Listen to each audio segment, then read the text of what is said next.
Okay guys, we're over here at Stonewall Jackson Lake. It's first day of September.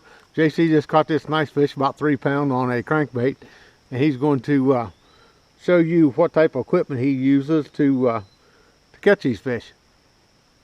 Just one of the things I like to do in the fall over here, just shallow cranking, and I like just a 6:3 to 1 gear ratio reel on a 6.5 foot medium heavy casting rod on either 15 to a 20 pound mono, and I just throw a little, just a generic like a 1.5 style crankbait, and I like to target some of these 45-degree banks with some either chunk rock or mixed in with some laydowns. All right, well, thank you very much for the tips. Hey guys, Andy from Andy Goblin Fishing in Central West Virginia Fishing Intel. Hey, we was out this weekend fishing with my buddy JC, and I got a video clip of him here explaining the equipment he was using. We were doing some shallow cranking in the midsection of a creek to the back of the creek. We'd had quite a bit of rain on Saturday, so we fished on Sunday, and the water was getting a little bit stained up, so I just thought I'd go with you the equipment that I was using, and I'll show you a fish picture or two. This here happens to be a 7'3" medium heavy moderate action, graphite rod, rated for 8 to 17 pound test line. I'm throwing 14 pound fluorocarbon line on it when I'm throwing a smaller bait like the this is a 1.5 series type bait.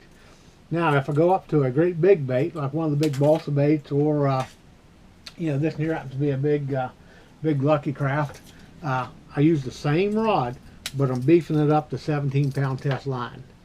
So 6'3" to 1 reel on both of them the same rod. I just beef up the line when I go to the bigger bait.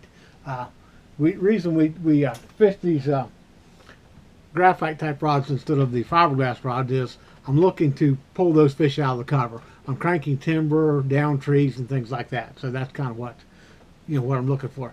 Now, as far as color of the baits, basically I use 3 different colors of baits. I use something in a shad pattern that you saw, and something in a chartreuse pattern like a chartreuse black back I like real well. And early in the spring when I'm doing this, it seems like, and sometimes real late in the fall, but most of the time in the spring, I'll go to something like a 1.5 in a crawdad type pattern, especially something's got a little bit of red on it. They seem to do real well because the water gets pretty stained. This water that we fished the other day was started out stained, then heavily stained, and then went into basically muddy. But most of our fish were caught in that last third of the creeks, and the water was slightly stained to heavily stained. Once I got clear back in the muddy water, we never caught anything. So until next time guys, hope these little tips help you out. Thank you guys very much for watching.